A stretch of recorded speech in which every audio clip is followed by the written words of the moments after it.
Acá estamos de vuelta, vamos a una sala de networking, volvemos al auditorio principal y así estamos en este quinto Congreso Internacional de Compliance, yendo, viniendo. Algo importante, vayan preparando su copa porque al final de este encuentro vamos a brindar todos porque no olviden que hoy estamos festejando el Día del Compliance Officer, nuestro día, y es muy importante que cada uno de ustedes pueda tener su copa para el final de este encuentro. Ahora es el momento de presentar uno de los paneles muy interesantes que lleva el nombre de Compliance Hackathon Live.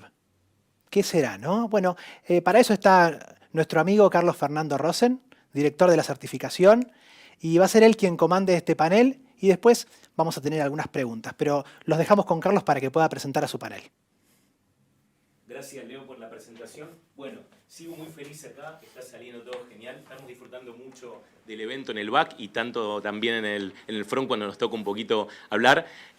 Bueno, estoy aquí con tres amigos que ahora los voy a presentar y damos el inicio a este panel de expertos en compliance, dos del lado del mostrador de compliance officer en compañías muy importantes y muy tecnológicas y uno de asesor experto en un estudio de abogados también que es referente a nivel internacional en asesoramiento a empresas importantes. Bueno, la verdad que quisimos con este panel armar un cóctel bastante explosivo para pensar en el futuro del compliance. Por un lado tenemos una compañía como IBM que tiene más de 100 años asesorando a empresas para que puedan ir hacia su futuro, ¿no? Con un asesoramiento experto y muy tecnológico. Por otro lado, tenemos una compañía bastante nueva, históricamente, que ya nació digital como Uber, y otra empresa que es Osborne Clarke, que, como dijimos, es un estudio jurídico muy experto referente en Europa. Y para eso tenemos a tres invitados. Me voy a tomar el atrevimiento, si me permiten, de presentarlos como yo los conozco, un poquito más distendidamente que leyendo sus currículums como se han publicado, así que todos tienen acceso a los mismos. En primer lugar tenemos a Jessica Roundtree Best, que es Chief Compliance Officer en Uber para Latinoamérica. Jessica trabaja en una tech company y aún no ha podido aprender a usar eficiente y eficazmente su teléfono móvil, ¿sí? A veces no encuentra ni sus estados de cuenta en el mismo. Es stand-upera frustrada, ya que la vida la ha hecho ser políticamente incorrecta y a pesar de las situaciones más comunes e incómodas que pasa en el lugar donde se presenta, hoy no quiere hacer ese tipo de cosas, pero vamos a tratar de que algún blooper salga, Jessica, ¿puede ser? Gerardo Sepúlveda, que es Counsel and Trust Compliance Officer en IBM México. Gerardo dice ser abogado de profesión, pero en realidad sabemos que tiene una profesión más importante, que es cuidar lo que llamamos perros caballos, o sea, perros grandanés, ¿sí? Uno de ellos que tiene se llama Mafalda y el otro Sancho Panza, ¿sí? Muy lindos. Rafael García del Pollo. Rafa es miembro del grupo Tech Media and Communication en Osborne Clarke. Rafa es un letrado gallego que además nació en Galicia, gallego desde todo punto de vista como lo conocemos aquí en nuestro país, que lleva 30 años de oficio de asesorar a empresas en todo el mundo con su flamante carnet de migrante digital. Le gusta que los demás piensen que él es experto en algo porque él bien sabe que no es experto en nada, pero en cualquier caso se siente súper orgulloso de poder ayudar a que los demás alcancen las metas que persiguen, apoyándolos desde los pilares del derecho, ¿sí? ¿Puede ser? ¿Son ustedes? ¿Me confirman? Bien, excelente. Bueno, vamos a empezar, si les parece, luego de esta presentación, con algunas preguntas. A mí me gustaría saber, en principio, ¿sí? ¿Son las firmas referentes en tecnología, como las que representan ustedes, las que más utilizan tecnología en compliance? Me gustaría empezar por Gerardo. Por ejemplo, sé que IBM es líder utilizando inteligencia artificial, Watson, Analytics. ¿Qué de esto realmente utiliza en IBM para operar el área de compliance? ¿Qué tal, Carlos y el resto del foro? Muchas gracias por estar aquí. Pues en este caso, Carlos, la verdad es que si bien IBM ha estado sacando mucha tecnología, como dices, muy relevante, hemos estado aplicando unas buenas herramientas, pero sobre todo usando analítica y un poquito de inteligencia artificial, pero la realidad es que no lo usamos tanto como buscamos venderla, ¿no? Y buscamos venderla, por ejemplo, con temas de salud. La inteligencia artificial te puede prevenir casos de cáncer, de infartos al corazón, Y esa misma tecnología se podría aplicar al tema de compliance, a combatir la corrupción. Y la verdad es que las herramientas que tenemos no son tan sofisticadas como deberían de hacerlo, pero sí lo tenemos. Tenemos herramientas que a través de analítica hacen una identificación de riesgos. Se dice que un humano puede procesar al menos, más bien máximo, 20% de toda la información que tiene disponible. Y si lo comparamos con una máquina de inteligencia artificial, esto puede analizar y correlacionar como un 85%. Entonces, imagínense toda esta información, lo que podría hacer en temas de combate a la corrupción y compliance. Y cómo funciona esta herramienta es que de miles de transacciones que ocurren cada hora, identifica transacciones riesgosas, ya sea porque son transacciones con gobierno, porque traen un descuento fuera de lo común, o porque rebasan ciertos umbrales que tenemos. Una vez que se identifican estas transacciones, ya entra el factor humano y entran los abogados a revisar la transacción. Pero en conclusión, si las utilizamos, me parece que las podríamos utilizar un poco más. Bien, muchas gracias, Gerardo. Jessica, en Uber, una organización tan dinámica y disruptiva como todos la conocemos, ¿no? ¿Qué hay de esta tecnología aplicada a compliance?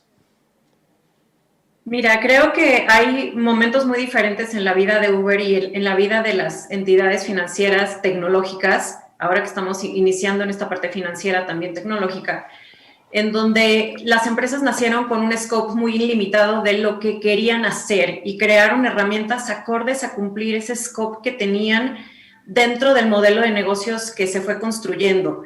Estos modelos de negocio cambiaron en el paso del tiempo y hemos ido incursionando en diferentes líneas.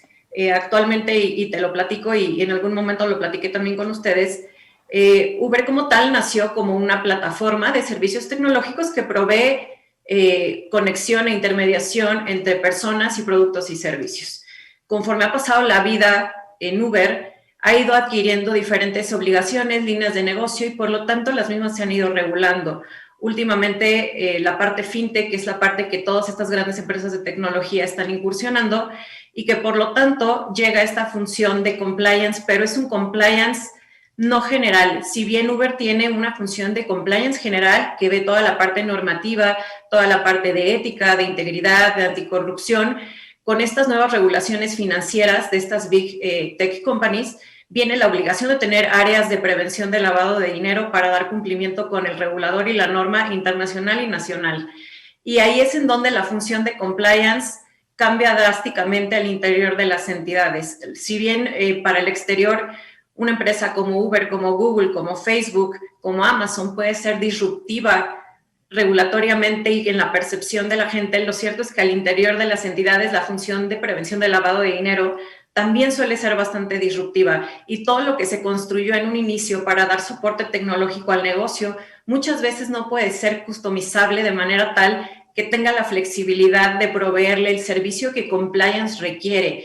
Y no solo eso, ahora que añadimos esta función de prevención del lavado de dinero, nos encontramos con estos retos que tenemos con el área de compliance como tal al interior de las entidades, en donde hay debates entre lo regulatorio versus lo ético versus el entorno en el que estás operando y te encuentras con cosas muy, pues a mí me parecen muy chistosas, pero que te dicen, ahora que estás regulado con una licencia financiera, ¿por qué quieres pedirle a un cliente que se dé de alta que te proporcione su género, si es hombre o es mujer? Esto va y atenta contra la ética y la diversidad y es discriminatorio para nosotros al interior. Y tú dices, bueno, sí, éticamente para ti, pero para mí legalmente mi ley me lo exige. Y yo no puedo dejar de cumplir. Y es ahí donde hay un reto muy importante de concientización al interior de las entidades. Creo que los compliance officers de hoy tenemos dos camisetas puestas. Una que es de sinergia absoluta con el negocio, pero de concientización al interior de la entidad, del por qué son cosas diferentes y por qué se necesitan justificando eso, pero también de un acercamiento con el regulador para poder encontrar esta sinergia entre regulación y el interior de las entidades. Jessica, perfecto, está clarísimo. Y Rafa, asesorando a múltiples compañías importantes, ¿Cómo ves esto que aquí en Argentina le decimos en casa de herrero cuchillo de palo? O sea, puede ser muy bueno asesorando tecnológicamente a la comunidad, pero a veces puerta para adentro cuesta un poco conseguir los recursos. ¿Cómo lo ves en tus clientes? Pues como lo veo, en primer lugar, muchísimas gracias a la Asociación Argentina de Ética y Compliance, a ti, Carlos, por toda esta gestión que has realizado, por invitarme y por estar aquí en un panel tan ilustre de compañeros. Que quería deciros que ya sabéis que para hacer feliz a un abogado solo se necesita un pequeño micrófono y una gran audiencia, así que tengo las dos cosas en este instante, así que estoy felicísimo y además rodeado de ilustres compañeros, como digo. Pues es cierto, para llevar a cabo esa labor de compliance, os puedo decir que efectivamente, bueno, primero lo que pienso que debemos hacer es asumir esa triple perspectiva que hay que hacer hoy en día a todos esos negocios. Siempre nos hemos reivindicado los abogados y todas las profesiones nos hemos reivindicado como una materia en sí misma, como una disciplina en sí misma. Y yo creo que hoy ya no. Hoy no se puede ser solo abogado o solo ingeniero o solo empresario. Hay que serlo todo. Hay que ser las tres cosas al mismo tiempo, o al menos encontrar esas zonas digamos, de contacto de todas ellas. Decías tú, en casa del herrero, cuchara de palo, efectivamente, o cuchillo de palo, que también se dice. Pues sí, efectivamente, es lo que ocurre. Ocurre en muchas ocasiones que si no somos capaces de enfrentar esa realidad del compliance desde esa triple perspectiva, es difícil de abordarla de una manera eficaz. Y por tanto, el compliance hay que hacerlo desde la perspectiva de la empresa, que necesita cumplir, como nos ha dicho Jessica anteriormente, una serie de requisitos, tanto internos como externos, tanto internos de la propia compañía como externos relacionados con el derecho. Por otro lado, la tecnología, que la tenemos ahí involucrada. Nos estaban diciendo con anterioridad que efectivamente la tecnología está ahí para ayudarnos a llevar a cabo toda esa labor de compliance, pero todo ello dentro, por supuesto, del marco jurídico existente. Quiero poner encima de la mesa un tema que yo creo que tocaremos más tarde, pero daos cuenta que le estamos llamando al cumplimiento normativo, le estamos llamando compliance. ¿Y esto por qué es así? Le estamos llamando compliance porque estas herramientas nos las han puesto encima de la mesa en el mundo anglosajón. Y lo que tenemos que intentar es acomodarlas a la realidad jurídica, a la realidad tecnológica, a la realidad empresarial que tenemos en cada uno de nuestros países. Podemos decir que el mundo es muy global, sí, desde un punto de vista tecnológico, pero no lo es desde un punto de vista jurídico. Y por tanto, jurídico y empresarial, por tanto, entendiendo el derecho como un sesgo cultural más, una parte más de nuestras culturas. Por tanto, efectivamente, para llevar a cabo esta labor de compliance, desde esa triple perspectiva, necesitamos recursos y yo creo que esos recursos pueden estar perfectamente disponibles en nuestras organizaciones para llevar a cabo ese trabajo y para llevarlo a cabo de una manera en la que nosotros pensamos que llevarlo a cabo, es decir, desde nuestra perspectiva empresarial. Bien, gracias Rafa, excelente. Pensemos ahora hacia el futuro en cómo abordaríamos desde compliance temas tales como cumplimiento normativo, regulatorio, de pautas de ética y comportamiento, políticas, temas antilavado, protección y privacidad de datos, anticorrupción. ¿Qué se nos ocurre hacia futuro? ¿Cómo nos imaginamos el futuro de todo esto? Gerardo, si querés. Perfecto, gracias. Pues mira, Carlos, yo en el futuro veo una inversión importante, tanto de gobiernos como de empresas, en tecnología que les ayude cada vez más o que esté destinada cada vez más al tema de compliance, de cumplimiento normativo. Me parece que no es ajeno a nosotros saber que empresas y gobiernos actualmente son muy renuentes a invertir. Esta tecnología es cara, entonces son renuentes a invertir en tecnologías que tengan que ver con compliance. Quizás aún no se dimensiona en muchos ámbitos la importancia del cumplimiento normativo, ¿no? Se ve más como una guía a seguir. Quizás las empresas multinacionales americanas que les afecta el FCPA y las grandes multas que conlleva, ya se empiezan a dar un poco de cuento de dimensionar qué tan importante va a ser invertir en estos temas. Hace poco veía unos datos que sacó la ONU del Banco Mundial, que se estima que al año el costo de la corrupción son como 2.6 trillones con T de dólares. Esto, si lo dimensionamos, es más que el Producto Interno Bruto de muchos países. Entonces, imagínense lo que se podría evitar o lo que se podría dimensionar si se hicieran pequeñas inversiones de tecnología para combatir estos problemas. Me parece que cada vez más habrá una incorporación de inteligencia artificial, de analítica, etcétera, para combatir el compliance y creo que va para allá. O sea, creo que va en una inversión fuerte a medida que se crea un círculo virtuoso donde se dimensione el impacto y los riesgos que conlleva no tener este tipo de herramientas, inclusive los ahorros que puedes tener como departamento de compliance en recursos, ¿no? Creo que va para allá, creo que la inversión va a crecer. Excelente, Gerardo. Jessica, ¿cómo ves tú el futuro del compliance respecto a estas perspectivas, ¿no?, que estábamos diciendo? Las que quieras abordar. Mira, yo creo que el futuro de compliance es muy prometedor y yo me remonto a hace 13, 14 años que yo empecé en prevención de lavado de dinero y compliance, cómo todo era tan manual, cómo todo tenía que ser aplicado en un panorama de negro o blanco, no había puntos medios, no había una flexibilidad en ninguna manera, cómo teníamos 40 personas revisando documentos uno por uno, cotejando que fueran reales, que fueran verídicos. Y yo veo el compliance muy evolucionado en ese tema y creo que al futuro vamos muy, muy rápido a tener modelos que sean eficientes y eficaces para prevenir. Algo que yo siempre he dicho desde hace 14 años es que si bien la intención de las regulaciones y la intención de uno que está en el frente de la batalla, en la parte de compliance, específicamente en prevención de lavado de dinero y anticorrupción, es que si bien queremos prevenir, la forma en cómo está redactada muchas veces la regulación y la forma en que los sistemas pueden funcionar no necesariamente es preventiva, sino es un tanto más reactiva. Es decir, tú una transacción la ves a lo mejor un tiempo después de que ya se ejecutó y ahí ejecutas las acciones que la ley te obliga a que ejecutes.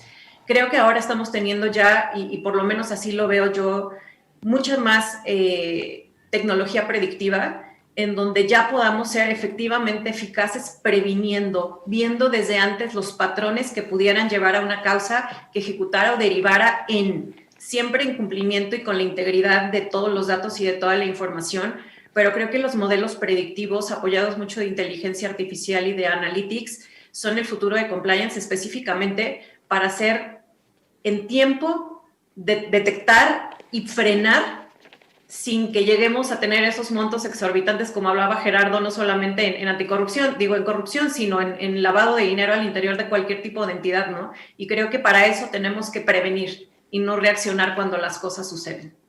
Bien, excelente. Una oportunidad gigante en la aplicación de tecnología. Rafa, imagínate que soy tu cliente y te digo, quiero transformar mi área de compliance. Y me dijeron que tú sabes mucho del tema. Entonces, ¿qué me propondrías respecto de todas estas perspectivas?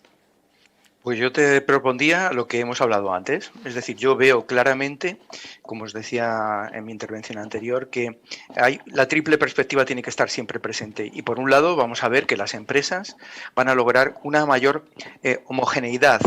¿En qué? En el tratamiento del compliance. Es claro y evidente que vamos hacia estándares internacionales, hacia estados del arte, vamos hacia estándares como ISO, como UNE, que nos van explicando ya cómo debemos entender con unos determinados criterios, cómo debemos entender ya el compliance, el cumplimiento normativo. Eso por el lado empresarial.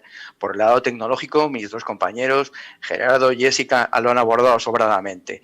La tecnología está ahí para utilizarla y la tenemos ahí si sabemos tener un buen modelo de gobernanza de datos adecuado. Es decir, tenemos que ser capaces de que esos sistemas tecnológicos estén bien alimentados para que las condiciones que se den sean adecuadas y las conclusiones finales sean también ciertas, porque si tenemos mal dato, va a ser mal dato también el que va, o malas consecuencias vamos a obtener como resultado. Y finalmente, desde un punto de vista del derecho, también vamos a un modelo de hibridación. Es decir, por el momento estamos hablando de que el derecho es distinto en cada país del mundo, en cada zona geográfica, pero por ejemplo en la Unión Europea estamos ya viendo movimientos que van hacia una mayor hibridación, hacia movimientos de armonización dentro, a través de los mecanismos del derecho de la Unión Europea, a través de directivas, a través de reglamentos. Se va logrando cada vez más cuál es la respuesta que las empresas deben dar a esos planteamientos que precisamente el cumplimiento normativo les pide, ¿no?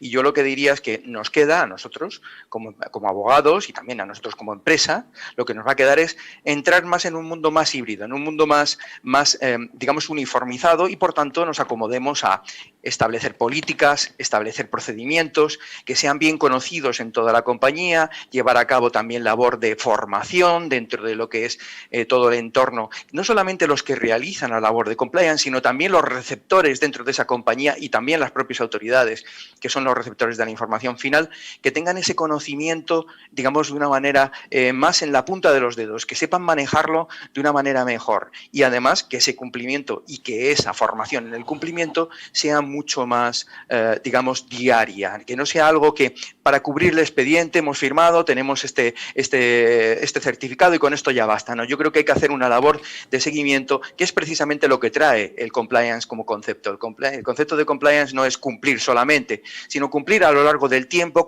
determinando claramente qué es lo que hemos hecho, explicando, siendo capaces de crear evidencia de que nos hemos preocupado por ello y finalmente responder ante la sociedad, responder ante quien nos lo pide, porque el concepto de responsabilidad es el que subyace al final dentro del modelo de compliance. Bien, Rafa, muchas gracias, muy claro todo. A mí me gustaría ahora abordar un tema que es preocupación de un montón de organizaciones, sobre todo de las organizaciones muy grandes, globales, que están en múltiples países. ¿Cómo impacta la tecnología en este tipo de organizaciones, bueno, como Uber, como IBM, donde me imagino que en cada lugar impacta diferente, ¿no? ¿Cómo lo ve Gerardo este tema? Sí, Carlos, definitivamente detrás de crear toda esta gran tecnología que ayuda al mundo a curar enfermedades y a hacer que los productos en el súper lleguen bien y que los aviones no choquen, todo esto que es muy bueno, cuando hablamos de temas de compliance, hay que tener mucho cuidado con la intención que hay detrás del uso de la tecnología. Y a veces en el mundo esto cambia. Les pongo como ejemplo, es un caso público, en China se buscó utilizar la inteligencia artificial pues de una manera incorrecta o poco ética, a la cual las grandes empresas de nube y inteligencia artificial, como IBM, se negaron a trabajar con ellos, a pesar de que era un gran negocio, ¿no? Y de aquí sale algo muy bueno. Se negaron a trabajar con ellos porque ellos querían llevar una especie de registro con reconocimiento facial de sus ciudadanos. Entonces, al tener cámaras por todo el país, podían saber perfecto, pues, o sea, qué hacía una persona en las 24 horas del día, ¿no? Porque lo iban reconociendo a lo largo del trayecto diario que pudiera tener. Esto evidentemente violaba leyes de privacidad, de protección de datos, etcétera. Pero más allá era un tema pues, que traía un poco un incentivo perverso. Entonces, si bien esto no es el caso en todos los países, yo creo que también conlleva una gran responsabilidad de estas empresas que están desarrollando estas tecnologías tan importantes, tan buenas en un sentido general, que también busquen regular internamente el uso de esas tecnologías que están creando para asegurarse que son utilizadas de forma ética, con integridad, que no violan otros preceptos legales, etc., ¿no? Entonces yo creo que si bien hay mucho bueno por delante, hay una responsabilidad inmensa de todas las empresas de tecnología a ver no solo por el negocio, sino también vender de forma ética, ¿no? Excelente, Gerardo. Jessica, ¿cómo ves este tema de la globalización, de la presencia en múltiples lugares, ¿sí? Y sobre todo, ¿cómo impacta en los aspectos sociales, políticos, culturales en cada uno de los países donde opera Uber? Mira, creo que es súper importante ser conscientes del entorno político, social y económico de las partes en donde operamos. En casos como estas empresas de tecnología muy grandes, no hay una regulación lo suficientemente homogénea que te permita tener una sola fuente de verdad y de ahí aplicarlo a los diferentes países o jurisdicciones. No la hay. Es interesante ver cómo al interior de un mismo país puede haber regulaciones contradictorias y distintas para un fin común. Y como ejemplo pongo regulaciones de movilidad, donde en algunos países se regulan federalmente o a nivel país, y en otros lados a nivel estado, en algunos lados a nivel municipios, alcaldías o pueblo que está dentro del país, y muchas veces no son coincidentes en los criterios que toman. Esto evidentemente afecta en la tecnología y la forma en que la puedes explotar en todo nivel. No puedes pedir los mismos requisitos, ni los mismos datos, ni usar y explotar la data como tú quisieras en un país respecto del otro. No puedes tener procesos homogéneos en donde digas que tienes un solo sistema que es tu fuente de verdad y que puede funcionar para todo el entorno general del sistema y también para compliance. Lo que acaba sucediendo es que vas creando herramientas y subsistemas dentro de esos sistemas y muchas veces la información va quedando un tanto en silos. Y lo que decía Rafa es importantísimo. La integridad de la data es básica. Si desde el inicio el primer input que hay de esa data es basura, al final tu resultado en una investigación que va al regulador va a terminar siendo basura y lo que menos queremos es eso. Entonces tiene que haber un control y una revisión profunda del entorno de forma tal que la percepción y la legalidad con la que operas y la integridad sea creíble en el entendido que actualmente, y así lo ven estas empresas, Uber por lo menos así lo ve, la reputación es un bien que ahora es monetizable y que es la base de todo negocio al interior y al exterior de la entidad. Excelente. Una pregunta adicional, Jessica, un poco incómoda, así que puedes no responderla, estaba fuera de cartel esta, pero tú sabes, por ejemplo, que en países como Argentina, según el lugar geográfico, Uber es una compañía que ha tenido por lo menos problemas con los sindicatos de taxistas, con la legislación, seguramente estés al tanto, te pregunto si estás al tanto, sí, ¿no? Sí, estoy completamente al tanto. Por parte de la empresa no puedo tener ningún pronunciamiento, pero creo que no es exclusivo de esta entidad. Creo que muchas entidades están pasando por lo mismo y es precisamente por lo disruptivo que resulta el interior de cada gobierno y de cada estado y que hay que tener todavía un periodo de madurez para que estas empresas puedan dar a conocer y los gobiernos puedan entender realmente el modelo de negocio. El modelo de negocio es básico, el que entendamos cuál es ese modelo de negocio, qué servicios ofrecen, para que así la percepción pueda cambiar. Muchas veces esta es una cuestión de mera percepción, no es una cuestión legal o de ilegalidad del servicio que prestas, es una cuestión de la percepción y de querer homologar un servicio al modelo de negocios que es inexistente en el modelo de negocios.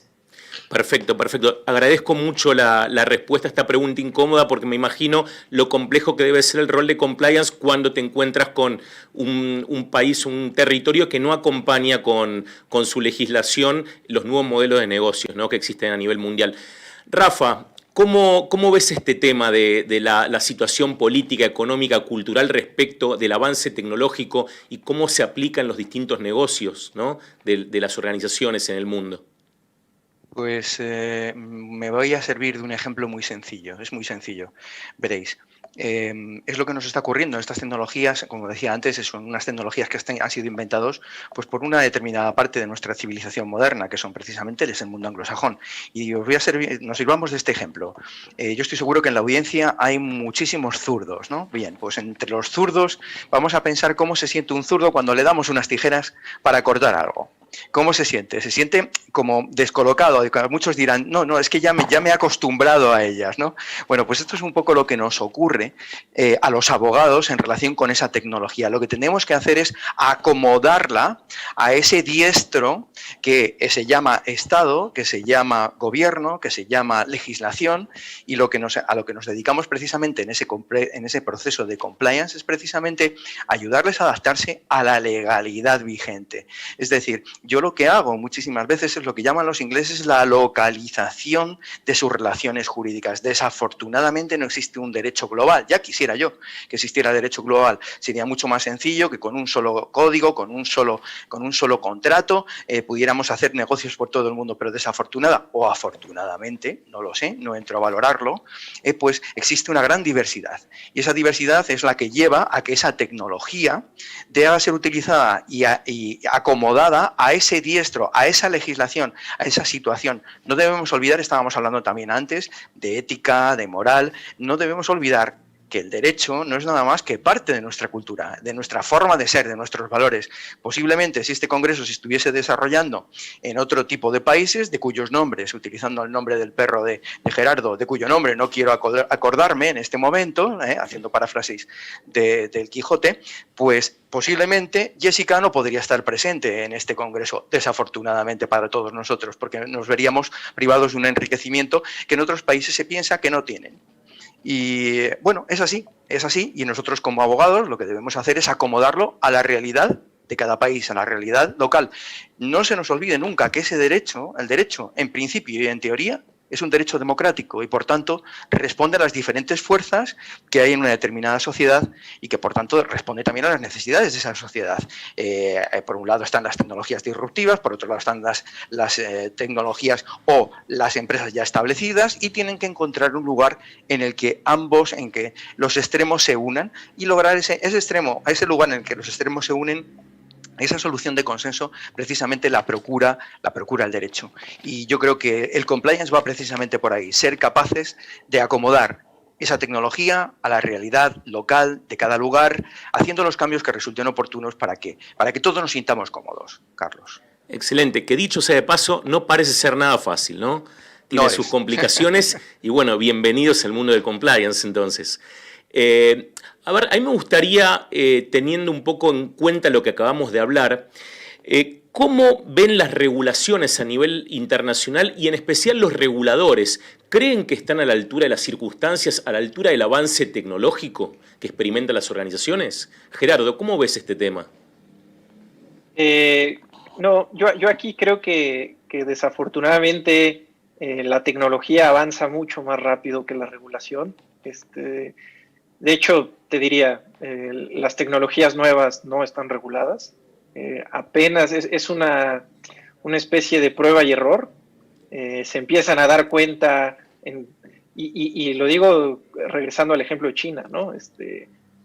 Algo que parecía buenísimo, cuando se empiezan a dar cuenta para qué se va a utilizar, no había una regulación que prohibiera, al menos en China, el tema del reconocimiento facial de sus ciudadanos. Sin embargo, al interior de la empresa se dijo, esto no está bien, no solo va en contra de varias leyes en otros países, sino no es ético. Entonces, me parece que aquí las empresas, justamente de tecnología, son las que, o más bien, se tendría que el legislador acercar a estas empresas, entender de qué se trata la tecnología, qué hace, hasta qué punto puede llegar, y eso le va a ayudar a regular de forma mucho más inteligente o eficiente, pues al entender lo que hace lo primero que se tiene que hacer para regular es entender. Entonces, el regulador tiene que entender qué hace la tecnología.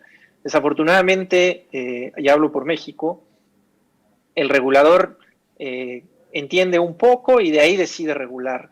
Y a medida que ya reguló y empiezan a salir recursos de la parte de las empresas quejándose de cómo se ha regulado, se va haciendo una especie de híbrido. Entonces, definitivamente, te diría, los reguladores van muchos pasos atrás de la tecnología. Es como la tecnología va en un Ferrari del año, en una autopista alemana, y el regulador va en una carcacha en un campo de terracería, ¿no?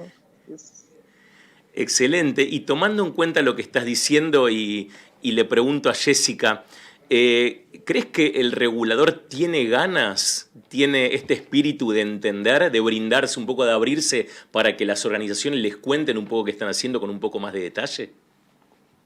Creo que ahora sí. Esto sería algo que hace 10, 12 años no se hubiera visto y que no se vio, de hecho no se vio. Coincido con Gerardo, sí el regulador va muy atrás en la expedición de las regulaciones, no solamente en materia de prevención de lavado de dinero, sino en muchas otras que atañen a tecnología.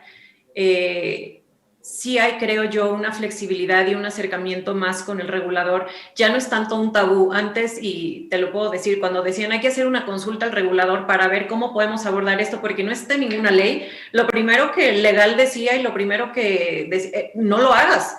No lo hagas porque el regulador va a saber que estás haciendo algo que no está regulado y entonces esto va a detonar muchas acciones por parte del regulador. Creo que eso ha cambiado bastante. Sí veo una disposición distinta con los reguladores, pero también es muy tropicalizado al país en el que te encuentres. No es la misma relación ni la misma forma de trabajar de un regulador en México que, por ejemplo, en Argentina, que en Colombia, que en la Unión Europea, donde está un poquito más homogénea la regulación. No es lo mismo y ahí es donde también tiene que haber un buen management o manejo de las políticas públicas con el regulador para tener los acuerdos más favorables en cuanto la ley lo permita y que hacer esa sinergia que permita efectivamente que entiendan el negocio y que entiendan cuál es la mejor forma de regularlo, porque lo que está pasando ahorita en muchos países, algunos tienen muchos temas muy regulados, otros tienen nada regulado, otros están parcialmente regulados, es que están queriendo enfocar muchas cosas que se usan en otro tipo de entidades dentro de las entidades tecnológicas que no necesariamente funcionan de la misma manera y pueden tener la misma aplicabilidad. Bien, gracias Jessica. Rafa, ¿por qué piensas que pasa esto, ¿no? Que el regulador pareciera estar siempre en offside en este partido de fútbol?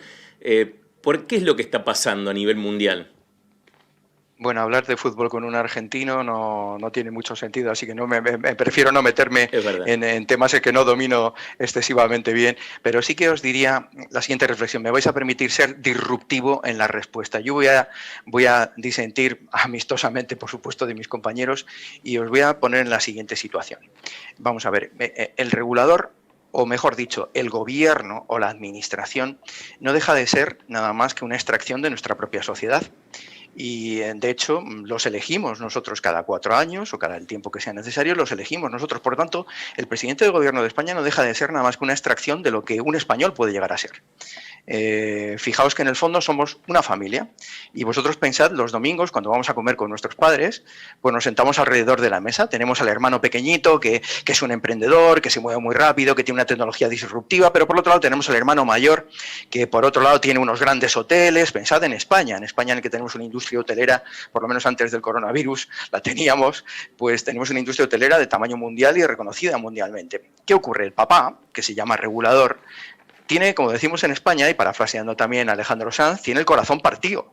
Es decir, y os lo digo ya hablando en serio, os lo digo porque yo he leído informes de la Comisión Nacional del Mercado y de la Competencia aquí en España, en la que se dan magníficas argumentaciones a favor de la tecnología disruptiva, tiene que acompañar, tiene que estar, debe estar ahí, es un modelo de negocio, lo decía Jessica antes, un modelo de negocio distinto, viene a satisfacer necesidades diferentes, pero por otro lado, es lógico que el papá atienda al hermano mayor y dice, cuidado, este hermano mayor da muchos puestos de trabajo en mi país, este hermano mayor cotiza fiscalmente en este país y por tanto debo tratarlo también adecuadamente. Es decir, al final la solución tiene que ser una solución consensuada, tiene que ser una solución en la que esas tecnologías que nos han venido de fuera se logre una convivencia pacífica dentro del marco jurídico.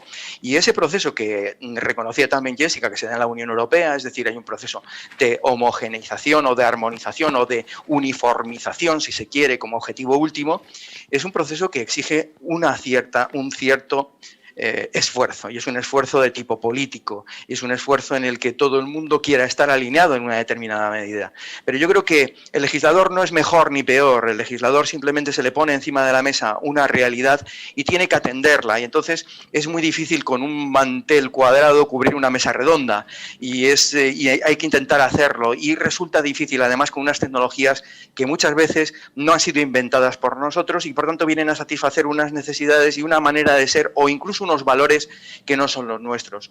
En definitiva, yo creo que el legislador hace lo que puede, el gobierno hace lo que puede y las empresas también hacen a través de sus grupos de presión, a través de los grupos políticos, a través de los lobbies, hacen también la influencia que resulta oportuna, y los abogados, pues con todas esas herramientas intentamos dar satisfacción a las necesidades de nuestros clientes. Yo creo que básicamente a eso me refería cuando disentía un poco de nuestros compañeros. Al final el derecho, dicen por ahí que el derecho es el hijo de la injusticia, sí es cierto.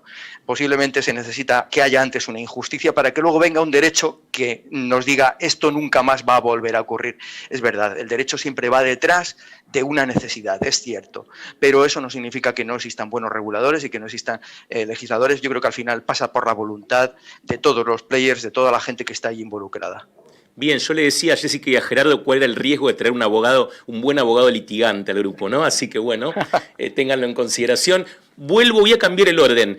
Vamos con Jessica una pregunta. El desafío es resguardar la reputación corporativa cuando tenemos que implementar una operación donde en cada país funciona muy diferente, donde las regulaciones son prácticamente el día y la noche en cada lugar, ¿no? Y voy con un ejemplo que recuerdo que tuvo Uber en algunos países, que se llamaba Ellas al Volante, ¿puede ser? Una iniciativa donde... ¿Cómo se aplica la legislación a nivel internacional y en este ejemplo en particular? Mira, creo que una parte de lo que ha cambiado mucho en las empresas es que anteriormente se hacían las cosas y después se analizaban los impactos. Actualmente los modelos de análisis de riesgo y de medición de riesgos van completamente al revés. Primero analizas el entorno, analizas la regulación y después ves qué puede funcionar para cada país o para cada jurisdicción. Un producto no necesariamente va a funcionar en todos los países por cuestiones de idiosincrasia, por cuestiones culturales, por cuestiones legales, por cuestiones políticas, y la entidad tiene que ser lo suficientemente valorativa en cuanto a los riesgos y en cuanto al conocimiento que tiene de cada uno para saber qué podría funcionar de manera íntegra, ética, en cumplimiento y que aparte sea un reto y un beneficio para el negocio. Y lo decía anteriormente, creo que hoy más que nunca la reputación de una empresa es ya monetizable, es prácticamente lo que le da el sustento.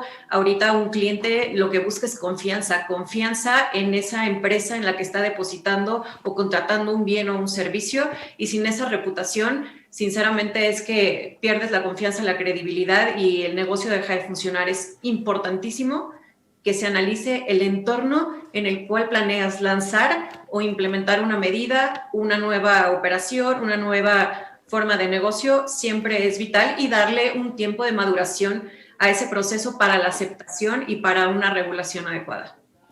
Excelente. ¿Y esta iniciativa en particular, en qué país no puede ser aplicado hoy, tiene dificultad y por qué motivo?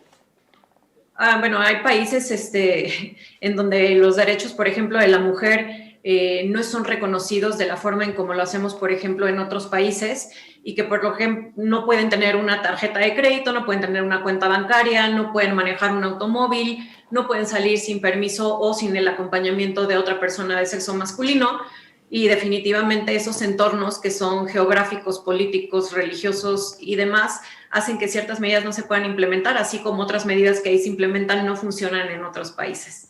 Excelente, Jessica, muy claro. Gerardo, ¿cómo ves el futuro regulatorio a nivel internacional? ¿Lo ves como se suele vislumbrar hoy o con un espíritu de convergencia regulatoria? ¿Qué te imaginas hacia el futuro? Y yo me imagino que hacia el futuro vamos a seguir encontrándonos con estas diferencias regulatorias. Lo pondría a similitud con la protección de datos, ¿no? Si bien hay un camino trabajado y se está llegando de cierta manera a conceptos homogéneos, sigue cambiando, sigue siendo distinto en los distintos países. Sabemos que la Unión Europea es muy, muy fuerte en estos temas. Latinoamérica ahí va, no hemos llegado a eso.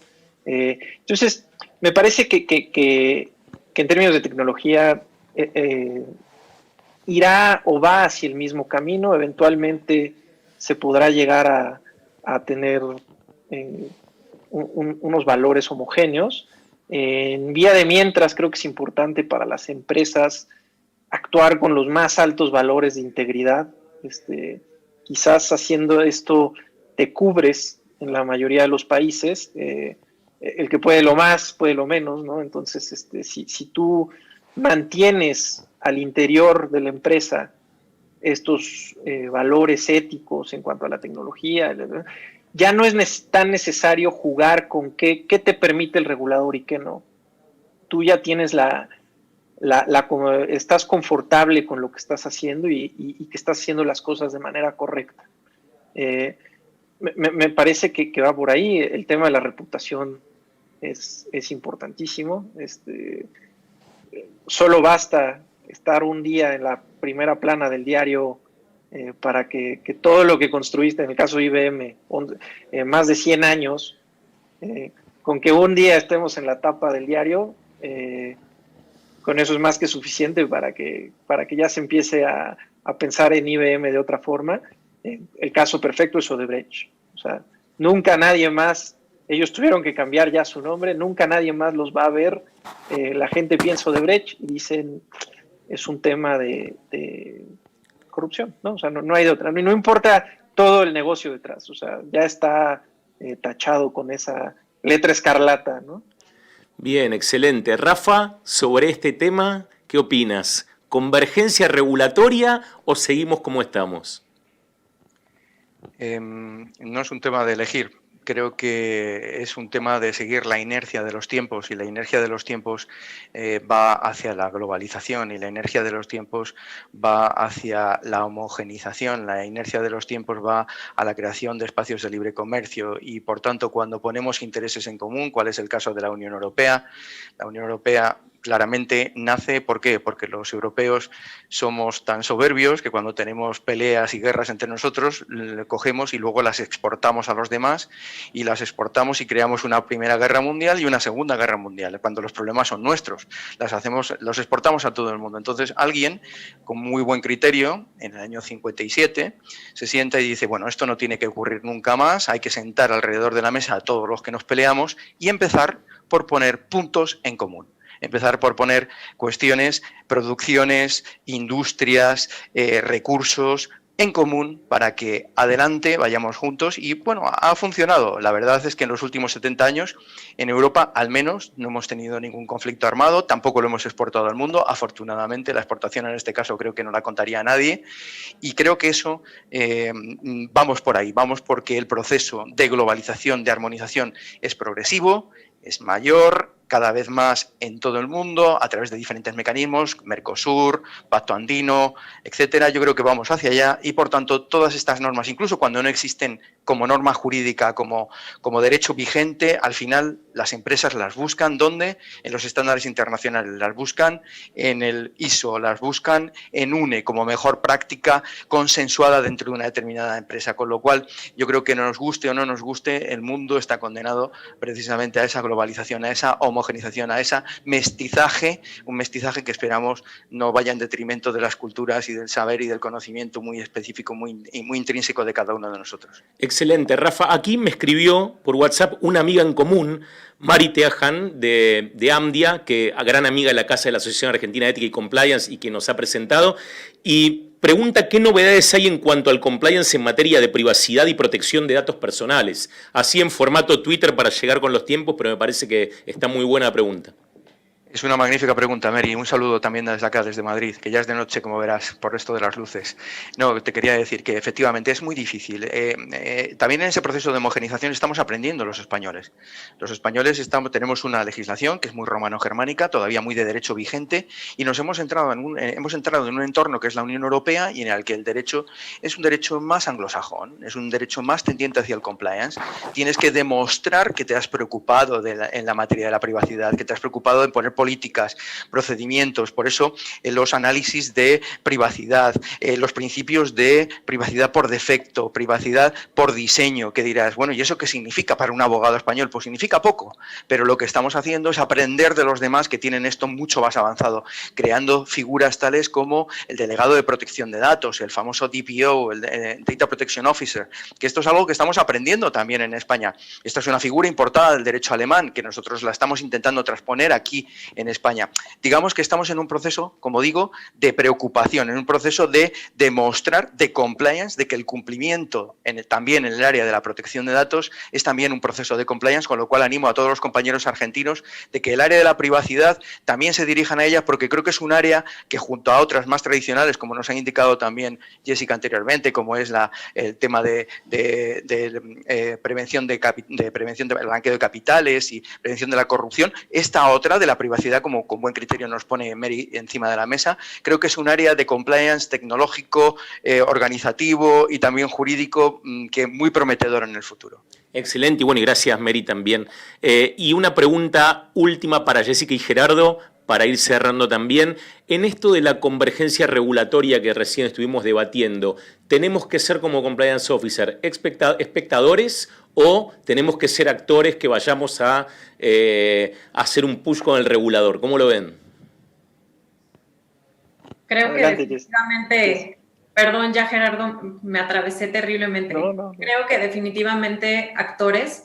Creo que traemos, y lo decía en un principio, las dos camisetas puestas. Una, la de lograr esta sinergia y esta comunicación más activa y más clara, más permanente con el regulador, a fin de lograr cambios positivos y expedición de leyes un poco más de forma rápida y de forma que atienda las necesidades que estamos teniendo en este momento, y también al interior de la entidad. Somos esos mediadores y estos transmisores en los que damos la información también al interior de la entidad y hacemos y jalamos todos los hilos a fin de que la entidad esté alineada, a fin de que la empresa pueda cumplir y de que se cumplan las expectativas regulatorias, pero también corporativas internas. Y creo que ese es, ahorita el compliance officer ya no es solamente, y aquí estamos 3 compliance officers, abogados, todos, ya no es el abogado que tiene su código en la mano y dicta qué es lo que se tiene que hacer sin tener una comprensión de otros temas. Creo que el compliance officer se ha vuelto una figura mucho más integral, que tiene que estar involucrado en todos los temas, tanto legales, de seguridad de la información,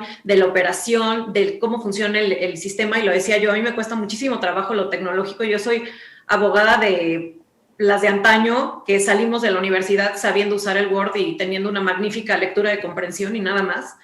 Y la verdad es que tenemos que ponernos las pilas y empezar a actualizarnos en todos estos temas y empezar a meternos en la tecnología de fondo, lo que no ha sido fácil en mi caso, pero creo que es un camino que estamos aprendiendo, que estamos recorriendo y que sin duda surte los frutos desde ahorita, y lo vemos con el regulador y lo vemos al interior de las empresas. Excelente, Jessica. ¿Gerardo? No podría estar más de acuerdo con Jessica. Definitivamente hay que ser actores, hay que poner el ejemplo. Me parece que el compliance officer se asemeja mucho a un padre en el que tiene que medio educar a sus hijos en el sentido de pues, actuar con bien, ¿no? Actuar buscando hacer las cosas con una clara definición del bien y el mal. Y pongo, por ejemplo, yo siempre cuando doy sesiones aquí en México, hablo del padre que se queja mucho de la corrupción que tenemos en México, pero después de que da su ponencia y se queja de la corrupción con el gobierno, va en su auto, lo para el oficial de tránsito y se le hace fácil darle 200 pesos para que lo dejen ir, ¿no? Y eso lo ve su hijo, entonces su hijo lo normaliza. Entonces, a lo que voy con todo esto es, como compliance officer, sí, definitivamente tienes que ser un actor activo, con el regulador, con el gobierno, con las autoridades, etcétera, pero también tienes que de cierta forma educar al interior de las empresas sobre realmente queremos hacer este negocio si tiene estas implicaciones, realmente vale la pena hacer este negocio de tal forma que nos pueda exponer una multa, que el día de mañana podamos salir en la tapa del diario, que la reputación se afecte.